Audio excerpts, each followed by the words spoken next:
Howdy, y'all, and welcome. I hope everybody's doing all right out there. Let's go ahead and get into this day in weather history before we take a look at the actual forecast, what we could expect as we inch closer to the spooky holiday. We can see back on October 15th, 1954, we had Hurricane Hazel made landfall as Cat 4, and it was the strongest hurricane to ever move so far north, and it kills over 1,000 people in Haiti, 95 in America, 81 in Canada, and 6 in the Bahamas. And of course, it caused over $3 billion worth of damage in 2008 US dollars. Of course, it's probably more like 5 trillion now or something stupid. And of course, if FEMA was around back then, they'd probably give these folks probably $250 for their problems because FEMA sucks nowadays. We can see the damage it caused as well. So that's this day in weather history, y'all. And I'm sure y'all are curious, do we have any more systems affecting us here in the lower 48? Well, we have a 30% chance the next couple days, and the next 7 days in the Atlantic, we have a 60% chance of tropical development, and we have a 30% chance over here by Central America. Now, these two are different chances, so keep this in mind. And as we take a look out here in the main development region here on the satellite, we can see we have our development chance. Keep in mind, development chance means nothing is formed yet, but there is a chance of development, obviously, so keep this in mind. Nothing is formed into a tropical storm or hurricane yet, so don't buy into the clickbait. And as we take a look at the simulated infrared model here on the GFS, this only goes out 170 some hours out, but we can see our development chance out here in the main development region, and we can see some clusters of storms out here by Central America. Keep in mind these are two systems, although this may impact Central America into the future. So we push this past the weekend, we can see that system could impact the Caribbean islands, but really it's expected to just recurve and head back out into the Atlantic. But this can still cause some problems, so keep this in mind. And we can see out there in Central America that we have a low pressure system bringing a lot of heavy rainfall and a potential tropical storm. It's looking like we could have some spin up there and could cause some problems to the folks in Central America. But keep in mind, nothing is formed yet. We just have a 30% in the next 7 days out here in Central America, which is a pretty good chance.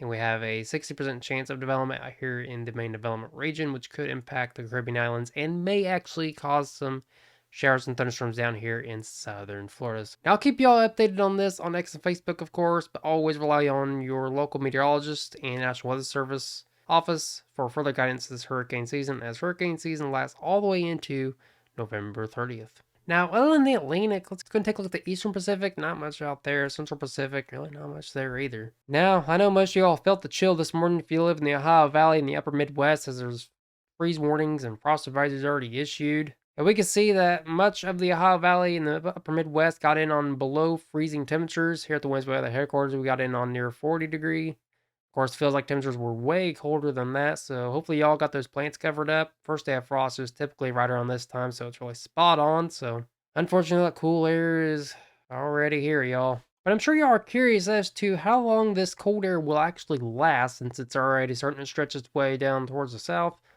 See, of course, chilly today, a little bit chilly tomorrow as well. Thursday, much the same story. Warming up a little bit on Thursday. As we head into the weekend, we could be coming back into a major warm-up, so if you have anything you want buttoned up outside, make sure you do so by this weekend, because it's looking like as we head past the weekend, we could be coming back into some very chilly air, unfortunately, and some near zero to negative degree temperatures up in the northwest, so definitely prepare for a major cool down here as we head into Halloween. Now, of course, there was some runs showing that we could be coming in on a record warm Halloween. Of course, it's subject to change, of course, but as we take a look at the GFS right now, it's looking like we could be coming back into a very chilly Halloween, which is pretty typical. As we take a look at the 6 to 10 day temperature outlook by the Climate Prediction Center, we can see that much of the country is going to be well above average, except for up there in the northwest. Basically, it's meaning that in the short term, we're going to be coming in on a warm up, obviously. Heading into the weekend, it's going to be warm, but then long term, it's going to be cold. Take a look at the next 8 to 14 days. Really much of the same story from the 22nd to the 28th, although much of the Northwest into California is going to be well below average. But don't let the above average temperatures fool you, though, because we could be coming in on a very chilly temperature pattern as we head into the end of the month. So definitely keep that in mind. And here's the criteria for falling iguanas. They're going to have some falling iguanas down there. Temperatures get below 50 degrees, they start to slow down. Anything right around 40 degrees, iguanas basically go into a coma, kind of like Biden.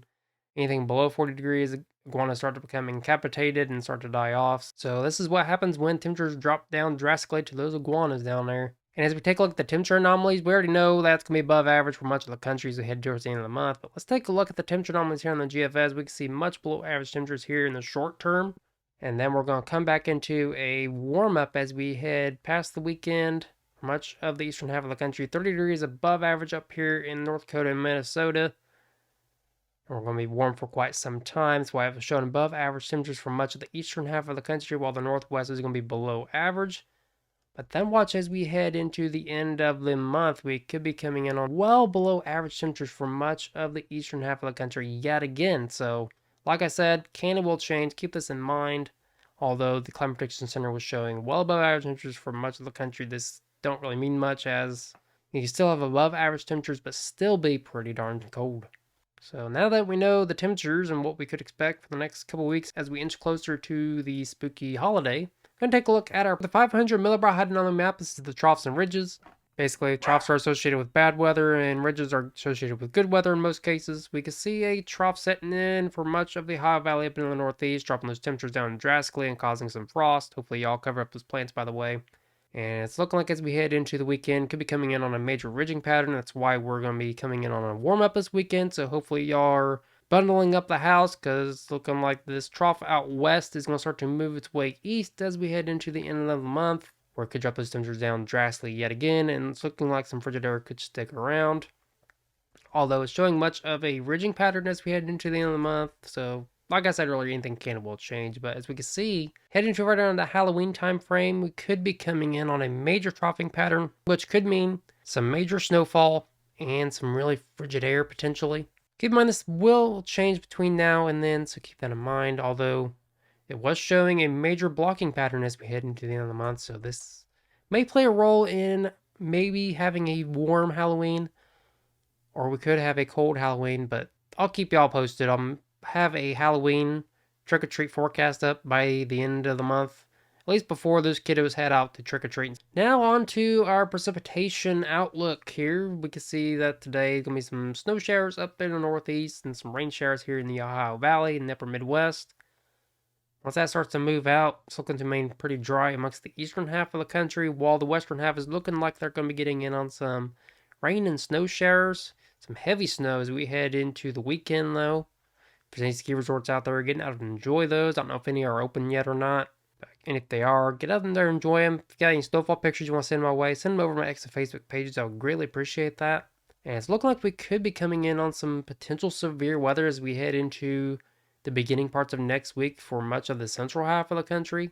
Still remaining pretty dry amongst the eastern half, though. But then watch as we head into the end of the month. We could be coming in on some more severe weather over here in the Midwest and Ohio Valley, with some potential snow showers occurring. Now, this won't happen. Keep that in mind. 300 some hours out. It's ridiculous. I doubt this happens, but anything is possible because it was showing a little bit of a low pressure system / trough occurring amongst the eastern half of the country. So we'll be keeping my eye on this. Keep y'all updated, of course. But if this does happen, we could be coming in on some severe weather and snowstorms amongst the Ohio Valley as we head into Halloween. And as we take a look at the precipitation outlook by the Climate Prediction Center, we can see that much of the western half of the country is going to be well above average, but from Louisiana up into the northeast, still remaining a little bit below average next 8 to 14 days. Much of the southern half, southeast, and northeast is going to be well below average, while the northwest is going to be well above average because we're going to be coming in on some snowstorms up there, and we're going to be coming in on some severe weather over here by Missouri. So definitely keep an eye on the forecast if you live over here in the central part of the country, because we are coming in on our second severe weather season. The severe weather season is not over yet, fortunately, after we had such an active year, and we could come in on some major snowfall up here in the northwest. Now, how much snowfall are y'all going to get in on? Let's go and take a look at that here on the GFS. Now, there's multiple runs. Let's go ahead and take a look at the National Blended Models here. We can see this goes out into 200 some hours out. This puts all the model runs into one run, basically the most conservative model you can go with. We'll use this one this winter season.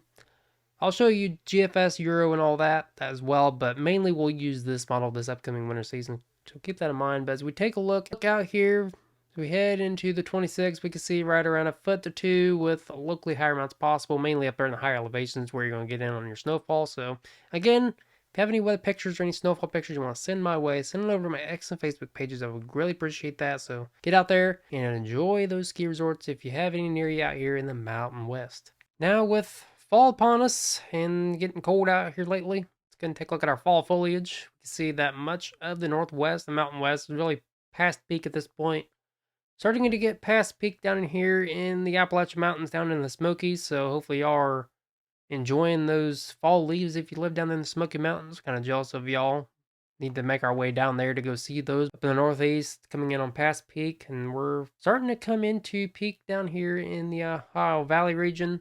Down here at the Williams Weather headquarters, starting to get in on some pretty good fall foliage. Of course, as we head into the weekend, starting to come into past peak. Of course, by Halloween, we're well past peak foliage here at the Williams Weather headquarters. Getting exciting, y'all. Now, the birdcast, I don't know how long I'm going to do this, but we can see today 390 million birds moving out, but of course, a lot less tomorrow and a lot less the day after that, mainly because it's getting so cold, and I think those birds are already going to start to migrate out and just stay down south because I'm not expecting any hurricanes or tropical storms to move in.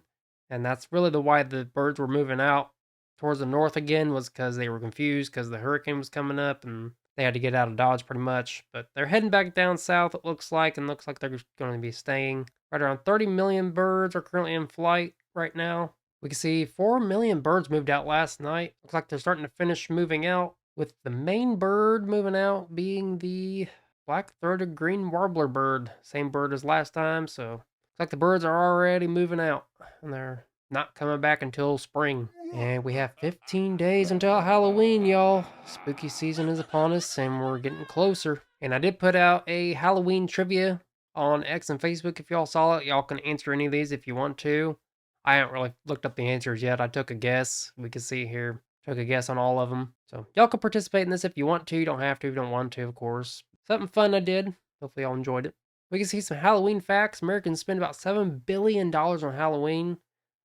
And of course, probably more because of inflation. Most popular costumes are the witch, pirate, and vampire. And it's about 18,000 to almost close to 19,000 tons of pumpkin bought, with 31% of all money spent on candy, and 33% of parents will take their children's candy. Don't do this, parents. Don't take your children's candy. Although y'all bust your butt for your kids. 11.5% dress their pets up. Yeah, that we do here. We dress our little minion up. We need to actually do that. Halloween fun facts. Here's some more facts. 24 pounds of candy is consumed every year. Y'all can pause the video anytime to read this if you want to, but basically, a lot of money and a lot of candy is consumed, and a lot of pumpkins are carved. Still got to carve our pumpkin here. And now with fall upon us and winter coming, got to prepare your house. You got to clean and repair those gutters, drain your spigots, bring that outdoor furniture in, prepare that pool if you have one, fertilize that lawn, fix any cracks in your driveway, and test out that snow blower and any winter equipment you have. Here's some more. Winterize the AC as well. Inspect the roof and your chimney if you have one. Change those screens if you need to. Get rid of the outdoor equipment and say goodbye to the outdoor living, unfortunately. Rake the leaves up if you have any that are falling on your property. Trim the landscaping. Remove those hoses and spigots, like I said earlier. Store the lawnmower. Test out that snow blower. Fertilize the lawn and seal the driveway. So basically prepare for this upcoming winter, as it's looking to be a pretty doozy winter. If y'all checked out my winter outlook, please do so. It's looking like we could be coming in on a winter full of surprises. So, I hope y'all enjoyed today's weather forecast. If you did, make sure you hit that like and share buttons for more folks informed about the weather. And also, leave me some feedback in the comment section down below, as feedback helps provide you, the viewer, better and more informative content in the future.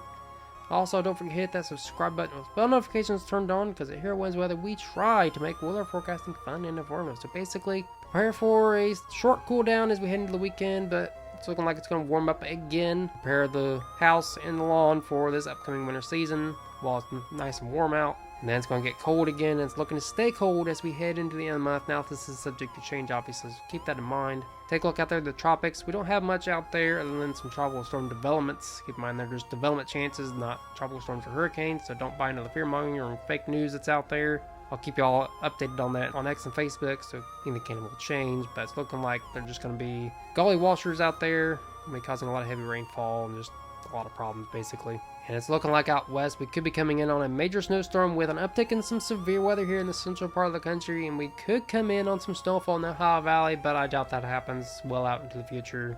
Anything will change. And I will have a trick-or-treat update today sometime, so stay warm out there if you are dealing with these cool temperatures. Stay safe. I hope everybody has a great day, and I appreciate everyone for watching. And until next time, never stop forecasting.